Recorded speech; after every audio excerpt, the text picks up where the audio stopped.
삶은 가상현실이야. 괴롭다면 깨어나. 그 네 번째 시간입니다. 그리고 세 번째 가상현실, 종교에 관해서 오늘은 얘기하겠습니다. 삶은 가상현실이야. 괴롭다면 깨어나. 세 번째 가상현실, 종교. 저는 이제 수많은 사람들 상담하면서 종교라는 건 참, 믿든 안 믿든 엄청나게 우리에게 모든 사람들이 영향을 주고 있고, 그래서 종교를 잘 이해하지 못하면 오히려 종교 때문에 삶이 불행해지는 게 너무 많습니다. 그것과 관련된 사례인데요. 제가 본 연구한 그 책에서 나온 내용입니다. 미국에서 에이즈 환자들과 그들이 믿는 종교의 상관성을 연구한 적이 있습니다. 같은 기독교인데 사랑의 하느님을 믿는 환자들은 치료 경과도 좋고 완치도 되었습니다. 반면에 심판의 하느님을 믿는 환자들은 치료 경과도 나쁘고 완치된 사람이 한 명도 없었습니다. 자, 심판의 하느님을 믿는 환자들은 뭐냐면 자기들이 에이즈에 걸린 게 동성애하고 이런 것 때문에 하느님 내린 벌이라고 믿는 사람들이죠. 이런 사람들은 치료받는 것도 고통스럽고 치료 과정도 고통스럽고 다 죽었다 이거죠. 반면에 자기 에이즈에 걸렸지만 그렇지만 하느님은 인간을 무조건으로 사랑한다고 믿은 사람들은 치료 경과도 좋고 완치된 사람들도 있었다 이거죠. 자, 이렇게 종교는 같은 기독교인데 우리가 어떻게 믿느냐에 따라서 우리를 살릴 수도 있고 죽일 수도 있다 이거죠. 그럼 불교는 안 그렇냐? 불교 똑같죠. 회계도 똑같고. 결국 뭐냐면 어떤 종교를 믿느냐보다 그 종교를 어떻게 믿느냐가 더 중요합니다. 그래서 그것과 관련한 얘기를 제가 오늘 드리려고 하는 겁니다. 일단 제가 생각하는 하느님에 대해서 설명드리겠습니다. 첫째, 하느님은 판단하지 않습니다. 그래서 하느님에게는 죄도 벌도 없습니다. 다만 인간들이 하느님의 죄와 벌을 빙자하여서 자기들끼리 사기칩니다. 저는 이렇게 봅니다. 두 번째, 하느님은 나를 있는 그대로 사랑한다. 하느님은 믿고 안 믿고의 조건을 따지지 않습니다. 하느님은 무조건으로 인간과 만물을 사랑합니다. 다만 인간들이 하느님의 사랑을 조건부로 팔아먹습니다. 세 번째, 하느님은 언제나 내게 힘을 줍니다. 다만 인간이 요구할 때만 그렇습니다. 그래서 기도를 해야 됩니다. 기도는 하느님에게 힘을 요구하는 최고의 방법입니다. 하느님은 그림자처럼 언제나 내게 있습니다. 하느님은 인간들이 외로워하기를 바라지 않고 당신의 존재를 느끼기를 바라는데 인간들이 도통 말을 안 듣습니다. 자, 다섯 번째, 하느님은 인간과 만물의 자유를 존중합니다. 그래서 인간들이 하느님을 빙자해서 사기를 쳐도 내버려 둡니다. 하느님은 정말 너무 관대합니다. 자, 여섯 번째, 하느님은 지옥을 만들지 않는다. 그래서 천국도 구원도 없습니다.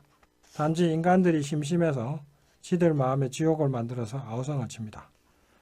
일곱 번째, 깨달음이란 이런 하느님의 모습을 담는 것이다. 이게 제가 생각한 하느님입니다. 이게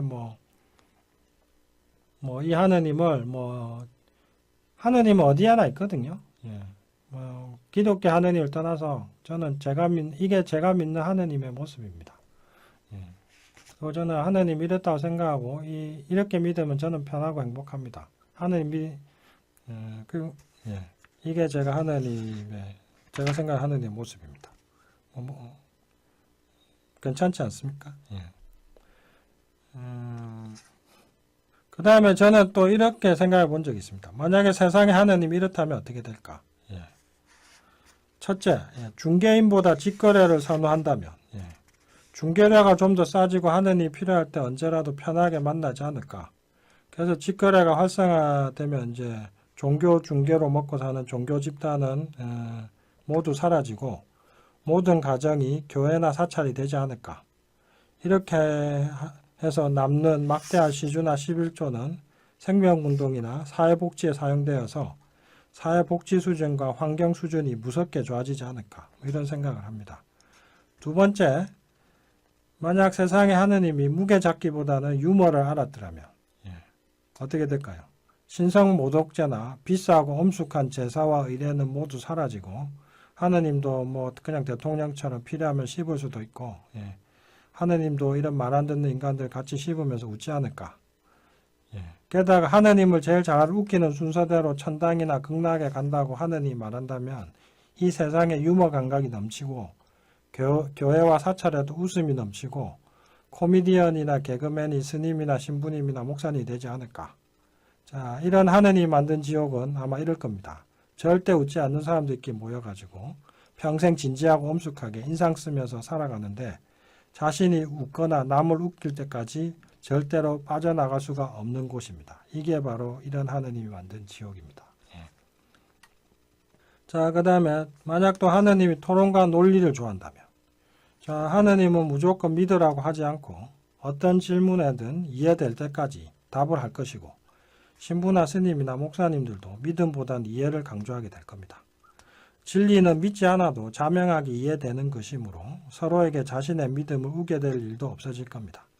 그래서 이해보다는 믿음을 강조하는 종교는 저절로 사라지고 만유인력의 법칙처럼 자명한 법칙을 하느님의 법칙으로 누구나 받아들이고 믿게 될 것입니다. 종교는 믿음의 대상이 아니라 이해의 대상이 되어서 안 믿으면 지옥 가는 것이 아니라 그저 바보가 될 뿐인 세상이 되지 않을까. 저는 뭐 그런 생각을 합니다. 그 다음 네 번째, 긍정적으로 하지 말라가 아닌 하라를 제시한다면 어떨까? 하지 말라고 하니 사람들은 더 하고 싶어집니다. 그래서 결국 참다 나중에 폭발하면 죄인이 되어버립니다. 뭐 하지 말라고 하면 더 하기 마련입니다. 가늠하지 말라고 하니까 더 흥분하게 되고 차라리 이런 명령은 어떻겠습니까? 행복하게 살 줄 알라. 너그럽게 살 줄 알라.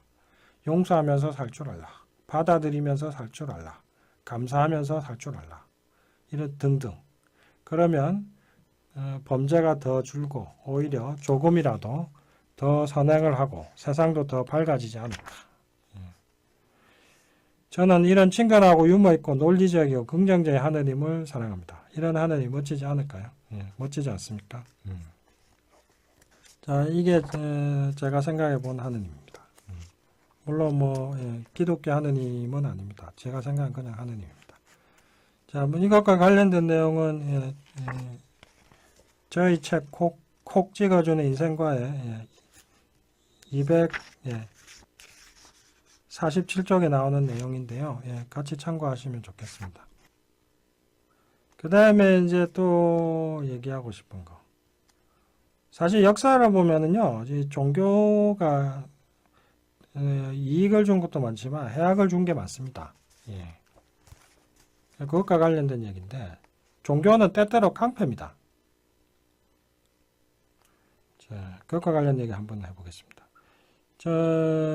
어렸을 때부터 제 어머니는 뭐 가족의 평안을 빌기 위해서 불교를 믿었습니다. 근데 이제 그게 뭐 반야신경이나 금강경 이런 걸 이해하고 실천하는 깨우침의 불교가 아니고 경전 내용과 무관하게 그저 빌기만 하는 일종의 기복 샤머니즘 불교라고 말하는 게 더 맞을 겁니다. 국민학교 졸업한 게 이제 학력의 전부인 저희 어머니가 뭐 불교를 이해하기에는 불교는 사실 너무 어려운 종교일 겁니다. 하여튼 뭐 그래서 그런지 저희 어머니는 어렸을 때부터 뭐 여기저기 동네 암자부터 뭐 유명한 사찰까지 한 번씩 둘러서 절을 하고 기도를 하고 누가 종교를 물으면 불교라고 답을 합니다. 근데 뭐 반야신경, 금강경은 모르십니다. 한 30몇 년쯤 된 것 같은데요. 제가 중학생 정도 있을 때 일입니다. 하루는 저희 어머니가 다니는 동네 절에 보살이 우리 집에 들렀습니다.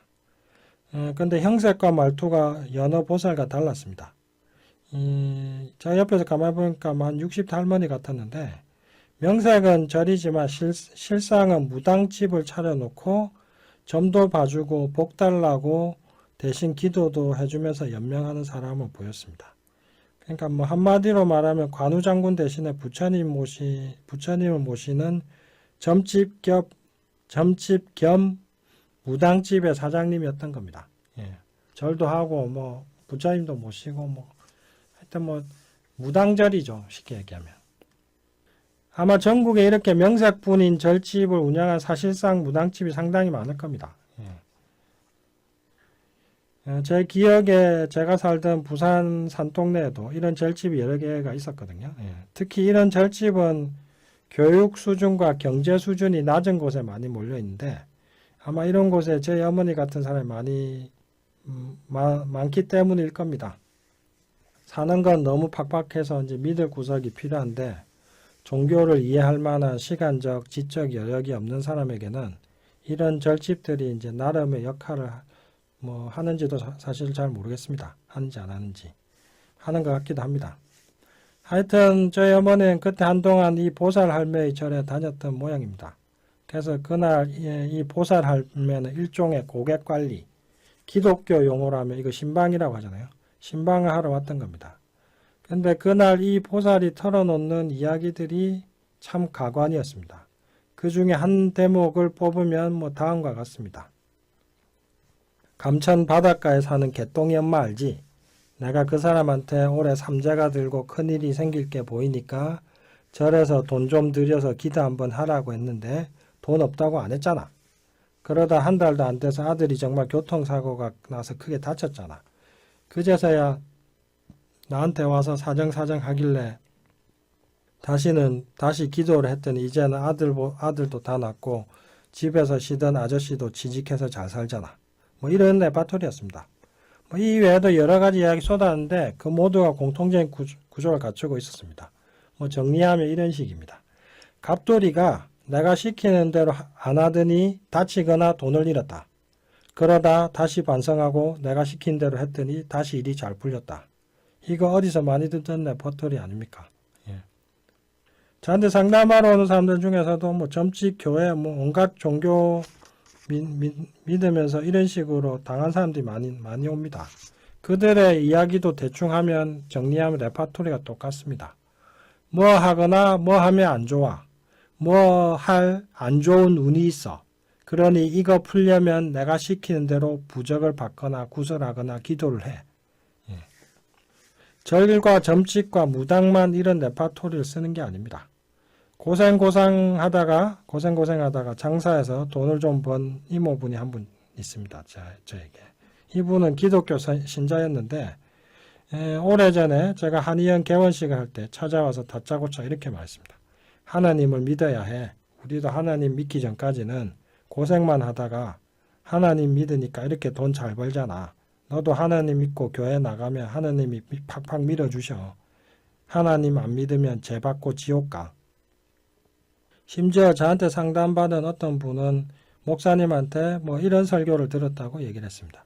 우리 교회 안 다니고 다른 교회에 가면 지옥 가요. 제 사무실이 이제 명동에 있는데 명동 한가운데 보면 명동 가보신 분들 다 보셨을 건데 몇 년째 예수 천국 불신 지옥이라고 적힌 큰 현수막을 걸고서 고함을 쳐댄 사람이 있습니다. 저는 그걸 볼 때마다 영화 친구에 나오는 장동건의 대사가 생각나면 속으로 이렇게 얘기합니다. 니나 가라 지옥. 이미 많이 보냈다 아이가. 이런 식으로 하고 속으로 이 생각하면서 지나가는데 자, 그 다음에 그래서 이제 본론으로 돌아가서 그 무당 할매, 무당 보살이라고 해야 되나요? 그 사람이 이렇게 쭉 얘기를 하니까 제 어머니 얘기를 했는데 그럼 제 어머니 어떻게 했느냐? 제 어머니가 좀 그나마 대단한 게 제 어머니는 기복신앙이 있어도 나름 합리적인 분이거든요. 그 다음부터 재수 갔다면서 더 이상 그 절에 안 갔어요. 그래서 아마도 제 어머니는 기복적이긴 한데 나름대로 합리성이 있는데 그게 어떤 식이냐? 종교라 모름지기 믿어서 마음이 편해져야지 마음이 불편해지면 안 된다. 이런 식의 생각을 하신 것 같아요. 그래서 가서 복만 빌지 뭔가 마음 불편해지면 안 하죠. 이 정도면 합리적이죠. 자, 하여튼 겉모습이 어떻든 간에 이런 식의 종교 논리 구조에는 모두 공통점이 있고 그걸 정리하면 이렇게 한 문장을 정리할 수가 있습니다. 내가 시키는 대로 해. 안 그러면 콱 재수 없어. 시키는 대로 해야 잘 돼. 자, 그런데 이제 이런 논리의 힘은 시키는 대로 해야 잘 돼. 보다는 안 그러면 콱 재수 없어에 있습니다. 그러니까 뭐 믿어서 잘 되는지는 잘 모르겠고 확인할 수도 없지만 시키는 대로 안 하면 큰일 날 것 같은 두려움. 바로 이 두려움이 사람들의 마음을 현혹시키는 겁니다. 자, 이 논리에 빠져버리면 잘 되는 것은 둘째 문제고 큰일이 안 나기 위해서 일단 시키는 대로 할 수밖에 없게 됩니다. 자, 이렇게 되면 이런 종교는 먼저 두려움을 주고 다음에 그럴듯한 보상을 약속하면서 인간을 지배하게 됩니다. 그래서 저는 종종 이런 얘기 많이 합니다. 의사는 환자 만들어서 약 팔고 종교는 죄인 만들어서 천당 판다. 의사가 약을 팔려면 먼저 병이 있어서 죽을 줄 모른다는 두려움을 주어야 환자가 말을 듣습니다. 마찬가지로 교주가 천당을 팔려면 먼저 지옥의 두려움을 리얼하게 일깨워야 교인들이 말을 듣습니다. 그래서 상당수 종교의 목적은 인간을 구원하는 것이 아니라 사실상 인간을 지옥 또는 두려움에 빠뜨리는 겁니다. 그래야 지배할 수가 있으니까요. 실제로 그래서 저한테는 각종 종교를 믿다가 구원을 얻기는커녕 심판과 지옥과 저주의 두려움에 빠져서 정신적으로 문제가 생긴 사람들이 자주 찾아옵니다. 그 중에는 그 종교의 지도자급으로 거론되는 사람들도 있었습니다. 식자우환이라고 자기 논리에 자기가 빠진 셈입니다. 자, 여기까지만 보면 이런 종교는 마치 시장통의 깡패와 다를 게 없지 않습니까? 자, 깡패는 어떻게 합니까? 자, 내가 시키는 대로 하고 자릿세만 내. 그러면 내가 보호해 줄게. 자, 과연 종교의 본질이 시장통 깡패에 불과한 것인가? 사실 이게 종교의 본질은 아니죠. 예수님은 당시 제사장 계급의 엄격한 율법주의를 깨고 사랑의 하느님을 선포했고, 부처님은 브라만의 제사 중심주의를 깨고 보편적인 깨달음을 전파했습니다.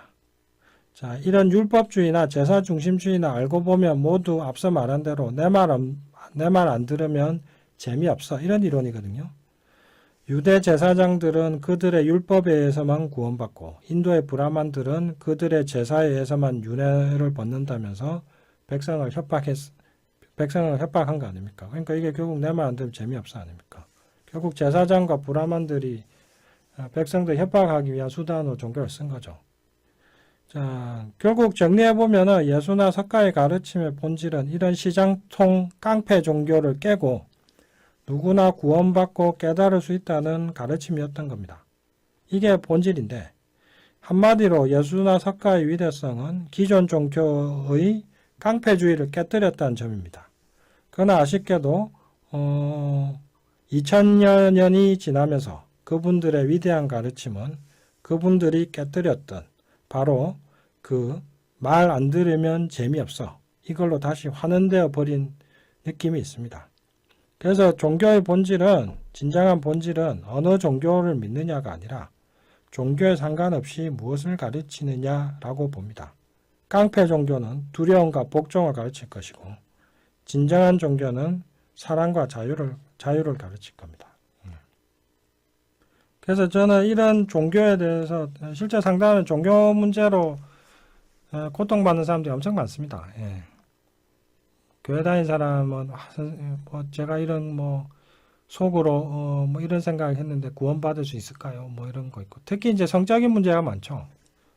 저한테 종종 이제 상담 오는 게 특히 이제 교회 다니는 사람들인데 속으로는 제가요 이렇게 엄탕한 생각을 많이 하는데 제가 이렇게 엄탕한 생각 안 해야 되는데 조절이 안 돼요. 제가 이런 짓을 저질러서 제가 어떻게 구원을 받을 수 있을까요? 이런 식의 고민들이 많이 올라오거든요. 예.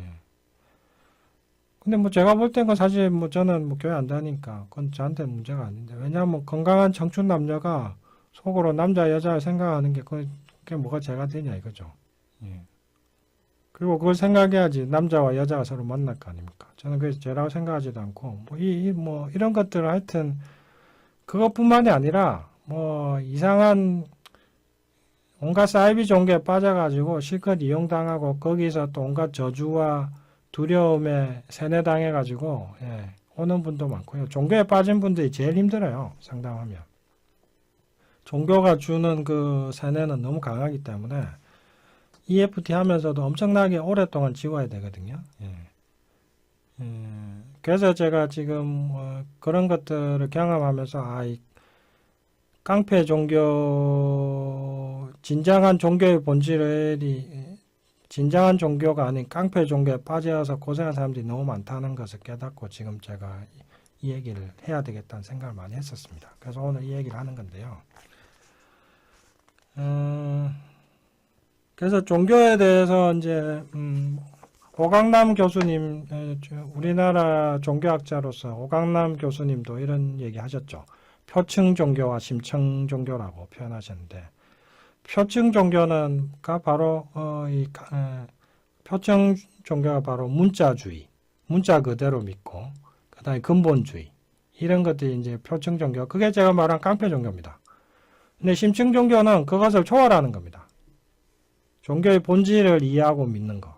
그래서 표층 종교에서 심층 종교로 나아가야 되고 계율이 아니라 구원과 사랑과 깨달음으로 나가야 됩니다. 그게 제가 생각하는 종교의 본질입니다. 그것과 관련해서 전 노장 사상에 또 도움을 많이 된다고 생각하는데요. 저는 한때 이제 종교가 진리라고 생각했습니다. 하지만 이제는 달리 생각합니다. 어떤 종교도 진리 자체는 아닙니다. 다만 진리를 가리키는 손가락일 뿐입니다. 문제는 상당수의 종교가 스스로를 진리 그 자체라고 주장한다는 점입니다. 인류의 역사를 보면 항상 종교적, 사상적 근본주의가 존재했습니다. 근데 재밌는 점은 근본주의가 나머지를 다 몰아내고 통일에 성공하자마자 곧장 자체 분열이 시작됩니다. 모든 종교와 사상은 분열합니다. 따라서 어떤 근본주의도 결코 근본적이지 않습니다. 사람들이 저에게 종교가 무엇이냐고 물으면 저는 노장사상가라고 답합니다. 그럼 저는 왜 노장사상가가 되었는가? 저는 온갖 철학과 종교를 섭렵했는데 이 모든 철학과 종교는 좋든 나쁘든 항상 공통의 의도를 바탕에 깔고 있습니다. 나의 사상, 나의 종교가 제일 좋아, 진리야. 그러니 너의 마음에 이것을 무조건 깔아. 이걸 뭐 컴퓨터로 비하면 이런 거예요. 내 프로그램이 제일 좋으니까 너희들 뇌라는 컴퓨터에 이거 무조건 깔아라. 근데 실상 문제는요. 이런 프로그램이 부족한 게 아니라 이미 깔린 프로그램들 간에 충돌해 있습니다. 실제로 종교 믿다가 구원과 해탈을 얻기는커녕 죄책감만 잔뜩 주입당한 채로 상담받아 오는 환자들을 내담자들 흔히 만납니다. 이 세상의 사상과 종교는 뇌에 한번 깔리면 아무리 버그가 생겨도 지울 방법이 없습니다. 그런데 노장사상은 다른 사상을, 심지어 그 노장사상 그 자신마저도 뇌에서 포맷해서 다 지워버립니다. 그래서 노자의 첫머리는 도가도 비상도, 세상이 말하는 진리는 모두 구라다. 심지어 이렇게 말한 것도 개구라다. 뭐 이런 식의 속된 말로 하면 이런 식이죠. 세상이 말하는 진리는 모두 진리가 아니다. 심지어 이렇게 말한 것도 구라다. 뭐 이런 식으로. 이런 말로 일단 시작합니다. 그러니까 독단이 들어갈 수가 없습니다. 노장사상은 모든 사상을 복원 불가능하게 마치 컴퓨터가 포맷하듯이 지워버립니다. 삭제시켜버립니다. 그래서 조선시대에는 노장사상이 지금의 주체사상보다 더한 금기였고 노장사상의 책보다 노자장자보다 들키면 사문난적으로 지켰습니다. 근데 왜 나의 뇌와 인생을 이런 남의 사상이나 종교의 노예나 숙주로 바쳐야 하는가? 이게 문제죠. 자, 이런 면에서 스스로의 진리성을 부정한 몇 안 되는 종교와 사상이 바로 선불교와 노장사상입니다. 그래서 어느 선사는 부처를 만나면 부처를 죽이라고 했고 장자는 모든 경전은 성인이 남긴 찌꺼기일 뿐이다 라고 했던 겁니다. 역사를 통관해서 볼 때 종교는 유사 이전부터 있었지만 종교의 자유는 최근 몇백 년 사이에 발전한 관념입니다. 즉 역사는 인간이 종교의 자유를 갖는 쪽으로 발전해 왔습니다. 따라서 한 인간과 사회의 정신적 성숙도는 종교의 유무가 아니라 다른 종교에 대한 관용 수준에 달려 있습니다. 그래서 저는 종교적 인간이 아니라 관용적인 태도를 가진 인간을 존중합니다. 그리고 그 종교의 궁극의 경지는 종교 그 자체가 아니라 종교를 넘어서서 더 깊이 들어가야지 만날 수 있다고 저는 생각합니다. 그건 이제 뭐 오강남 교수님이 이 표층 종교와 심층 종교라는 말로 잘 표현해 주셨고, 예. 신화학자인 조셉 캠벨도 그런 얘기를 하죠. 모든 종교는 신의 가면이다. 예. 신은 얼굴이 없습니다. 왜냐하면 무형이기 때문에. 하지만 각자 시간과 장소에 따라 필요한 모습으로 나타납니다. 그게 바로 각 시대와 각 지역에서 믿었던 종교의 모습입니다. 그래서 그것을 모든 종교를 조셉 캠벨은 신의 가면이라고 표현합니다. 그리고 그 가면의 수는 무한하죠. 원래 신은 형상이 없습니다. 하지만 인간은 신을 필요로 합니다. 그래서 인간이 이해할 수 있는 수준으로 신은 나타납니다. 그래서 인간이 이해할 수 있는 수준으로 나타나기 위해서 가면을 쓰고 그 가면이 바로 각자가 믿는 종교의 모습이죠. 근데 문제는 뭐냐? 인간은 이 신의 가면을 신 자체로 착각해 버린다는 거죠. 그래서 신을 모시는 게 아니라 신의 가면을 모시게 된다는 겁니다. 이건 마치 모든 손가락이 달을 가리킬 수가 있죠. 근데 달을 빼놓고 나중에 손가락에다가 절을 하게 되는 것하고 똑같죠. 자, 오늘은 그와 관련해서 이제 얘기를 드렸고요. 다시 이제 요약 정리하자면은 삶은 가상현실이 있고 괴롭다면 깨어나면 됩니다. 첫 번째 가상현실은 판단과 분별이고 두 번째 가상현실은 세상의 상식과 진리고 제가 오늘 말씀드린 세 번째 가상현실은 종교입니다. 깡패 종교를 넘어서서 진정한 구원과 사랑과 깨달음의 종교로 가는 것이 우리에게 가장 소중하고 필요한 길입니다.